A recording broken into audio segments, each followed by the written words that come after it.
So, on Thursday, June 23rd, is Brexit, which is the referendum for England to leave, the United Kingdom to leave the European Union. And I've heard a lot of arguments on both sides. Some of them are iffy, some of them are solid. And so let's start off with a Financial Times poll. The poll tracker says that at the current situation, 46% of the population want to stay part of the EU, whereas 43% want to leave, with the rest being undecided. And this was the most recent aggregate standing on May 31st, 2016, with the most recent poll being conducted by YouGov on the 31st of May, 2016, which has stay and leave dead level at 41% each. So now, the argument for leaving the European Union. There's three big ones, technically two if you count the first two, which are the UK will regain their sovereignty if they get rid of the EU. They can get rid of the corrupt power that's being instilled over them in terms of the EU, and they can independently trade with any nation that they want, help bolster their economy in the long run, if you want to say that. First up, sovereignty and laws. For the Leave campaign, their arguments are other member states can force decisions against the UK's wishes. The British government has repeatedly been defeated in cases brought to the ECJ, which is the European Court of Justice, and leaving the EU is the only way to regain full sovereignty. With that, and all those arguments are really solid. As a country, the UK can do what they want with whomever they want. Their people will directly elect anyone in positions of power. They will have a choice, a voice to be heard in their government. Whereas if they're part of the EU, some EU laws will be over them, and as you're about to say in a second, it's very difficult to get the individual's voice into the EU, with the EU being so undemocratic in their nature. Corruption. Point 2 on the Leave side. The EU has faced issues with corruption due to lobbyists. Many lobbyists try to enforce their agenda on members of the EU courts and commissions, and they do this with bribery, money, and other things that's in their power to get their favorable vote. And the undemocratic nature of the EU makes changing EU laws almost impossible and removes the sovereignty of the member state. Like I said before, since they're really very undemocratic, the sovereignty of each individual state is not controlled by the state itself, it's controlled by the EU, and voices of the individual cannot be heard by the leaders in the EU. So, Transparency International has done a 250-page report on the EU in terms of corruption and integrity. It's a really good report, and if you have the time, I would recommend all of you to read it in depth and internalize that this is the body making laws and legislation to the entire continent that's part of the EU. As you may guess, 250 pages is a lot for me to read by myself, as this is not my full-time career. So, I found a New York Times article that sums up the point I want very nicely. It's called Anti-Corruption Group Finds Fault with EU by James Cantor. It states, weak enforcement of the existing rules means that corruption risks persist at EU level, the report warned. A series of prominent scandals in recent years have included resignation of a European commissioner in the face of suspicions he knew about attempted bribery to soften anti-tobacco legislation, and prosecution of lawmakers for agreeing to large payments in exchange for proposing amendments to the European Parliament.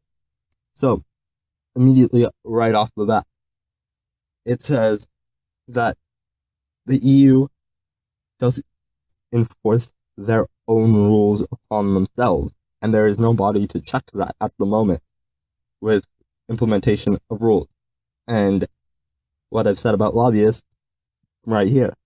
The tobacco lobbyists wanted less anti-tobacco legislation so they can start selling cigarettes in the UK, and they paid heavy amounts of money to the European Commissioner to get this passed. And the people, especially people who are concerned about their health, don't want that. So let's look at some of these positions in the EU that are undemocratic. First up, the President of the European Commission. Europe's political parties put forward a candidate for the presidency of the European Commission. The European Council then votes on a nominee for the post of president. Ellipses becomes the Commission's new president after obtaining approval in the new parliament. So right off the bat, you're seeing that the president of the European Commission is elected by not you, the individual citizen, but by the board of the European Commission. And as we saw in the US Senate, when the House of Representatives nominated people for Senate seats, and it was not direct election, there's a lot of corruption, a lot of bribery, a lot of lobbyists kind of meddle their way through, make sure the vote gets toward their favorable end of the spectrum. Next example, President of the European Council was elected by heads of 28 member states of the European Union. Yet again, you don't elect him, the heads of the member states of the European Union elect him. So, the UK has elected David Cameron, and he gets one voice for the entire country of the UK, whereas Edna Kenny for Ireland gets a voice for Ireland as a whole, and their vote counts equal. That gives a lot of help for Eastern European nations, because one, there's many of them, and many of them agree on similar type issues. Most people don't live in Eastern Europe, so they have a much heavier hand with this vote.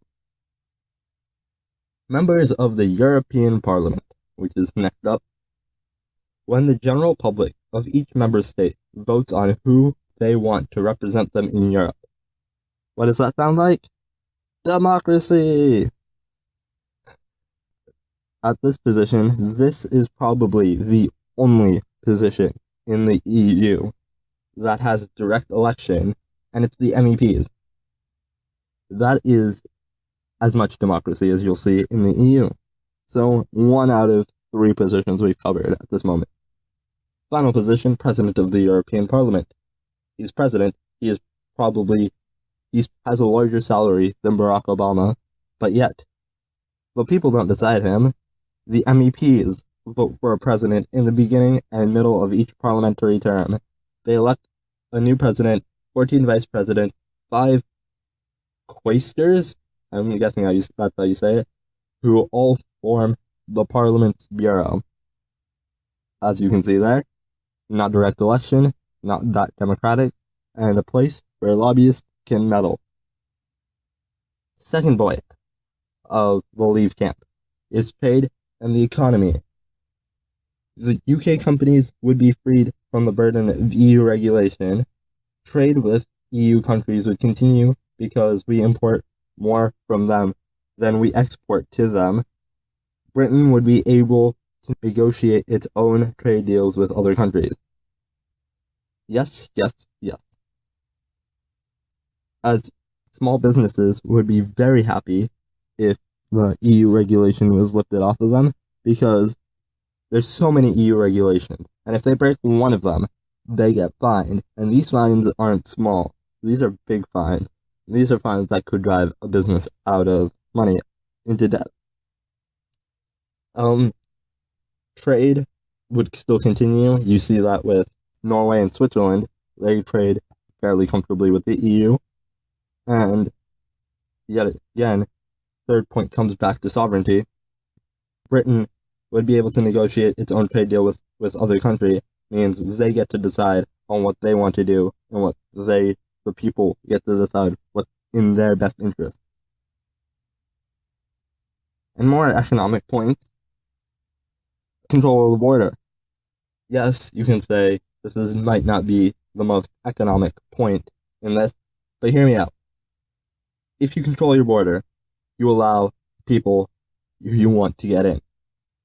For the lower class, especially the working class, they don't want low, unskilled migrants that came in from the Middle East during the migrant crisis that took away their jobs, and now they can't fill those positions in. Now, with the UK being able to control its own borders, they can stop the influx of migrants, bring in the Syrian refugees, and still allow more space for British people to fill British jobs. But a shaky point on the economy is that the economic world is so interconnected.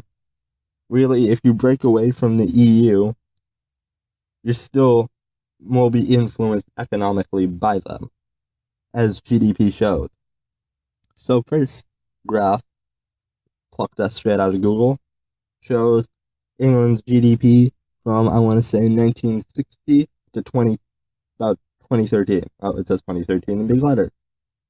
So, in this, you can see a trend line of consistency, about like 1 or 2% growth, and then there's lots of rapid spikes up and down. And in the foreground, you see the US and Germany, and they follow very similar trends as well. Now with Norway, a non-EU nation, you see a much smoother trend line. It's kind of going downward, and yes, they have bumps, but for the most part, in this graph, it's not as succinct with Switzerland and Sweden, but it still follows a general pattern. The economy of Switzerland and Sweden tumbles, Norway's tumbles a little. And if Switzerland and Sweden's economies rise, Norway's rise. Not directly, but there's some correlation there. And finally, the EU. This is a very small graph, because I couldn't find a bigger one, from 2006 to 2015, and yet again, you see what you've seen in the other graphs. At 2008-2009, it dips, and then at 2010 and onward, it recovers toward a smooth, it doesn't dip as much. So, with these three graphs, they show you that even if you leave the EU, you're still part of the world market. So, whatever the EU does will influence you, whatever the US does, like the housing bubble crisis that we caused, will influence the UK, and many other factors will. Those are the points the opposition make, and to be completely honest, those are very, very, very solid points. And from my perspective in reading into this for the past couple of days, I haven't found that many good stay arguments. And these are the arguments I am not hearing. So my reasons to stay is that the EU and NATO have created an era of stability in Europe. The UK and other European nations need to press for reform in the EU to make the EU more democratic, as I've previously stated, and the EU should allow open borders internally, which they do. But they should still, with the migrant crisis, they'll let everyone in, with their external borders being so flimsy, and the far-right parties coming into power in Eastern Europe because of this. So they should have stronger controls on their borders, as the people wanted, and not go with their moral judgment, air quotes around morals. First point I said was that stability. Europe's in a good position right now. After World War II, Europe was devastated, all of it was, and with the rise of NATO, they kind of stabilized Europe. The EU interconnected them and allowed for more stability. And as we saw right after World War I, right after World War I, the League of Nations formed, trying to keep the peace around the world. But with Japan leaving, as they did, just one country, Japan, just left, the entire system crumbled. The entire League of Nations fell over, and pretty much hence World War II commenced. And with that, the EU could face a similar fate. I'm not saying all-out war is going to happen to Europe, no. But there's going to be strong nationalism, maybe many internal conflicts, maybe Catalonia is going to have little rebellions, maybe. Because we've seen what happened in Yugoslavia. A little bit of nationalism went a long way to destroy the nation of Yugoslavia, which was not the best, but it kept the peace between all the ethnic groups. And the EU and NATO are keeping the peace between all the groups in Europe from preventing the sense of hypernationalism. And we also saw this in the United States. South Carolina left at the turn of the Civil War, and the rest of the South followed them in that because they had the same philosophy as South Carolina. And luckily for us, we had a good leader in place to hold the Union together, or else we would have fallen to 50 individual countries running ourselves and not being the superpower that we are today. Second point, reform. As I've said throughout this video, reform needs to take place in the higher-ups in the EU. We need to make it more democratic. We have to allow the public, the general public, to start voting in these elections and take out the corruption. Stop the corruption. Let the UN's internal justice system take the corruption out of the system and make sure the EU is democratic, allows sovereignty as for the state of the EU as a whole, and make the elections frequent enough that the public at that moment can pretty much shape the future destiny and the path they want to go down as a continent. And a point that I haven't mentioned throughout this video is Europe is such a powerful force to be reckoned with. Russia would have struggled to deal with the EU as a force because of technology, education, and all the good things. Russia doesn't compete, and it's a big nation. The US are falling behind the EU as a whole. And with the connection inside the EU, there could, as a person who is very fond of education, a very STEM-oriented person, a combined EU will definitely raise what we know about math, science, and education, pretty much raise the entire education system, because as connections, it will be like what Babylon was at its time, what ancient Greece was at its time. Education centers allow people to think, to increase knowledge, to help better understand the world that we have today. And what the BBC says is that there will be top scientists from everywhere in Europe to help the UK, but not just to help the UK, to help the world in that sense, to increase the world's sufficiency, well, to increase the world's education, to make the planet that we live in a better place. And on the 23rd of June, all I want to say is, yes, leaving the EU sounds like a really good option at the moment. But if the UK can instill reform in the EU, make it a transparent organization that we know how it's being run, and prevent all the corruption inside it, this could be a great organization. If the UK leaves, we've heard talks about Brexit, France exit, and with the fall of the EU, you can kind of see parallels to the fall of Rome. After Rome fell, it went back to the Dark Ages, where education wasn't put at the forefront. It was the nation, the individual nation itself, the individual state, the small little individual state, especially in Germany. All the little states we saw were for themselves. And I'm saying, stay, but do not let Cameron go unaccountable for any change in progress made to the EU Center. But it's your decision and not mine.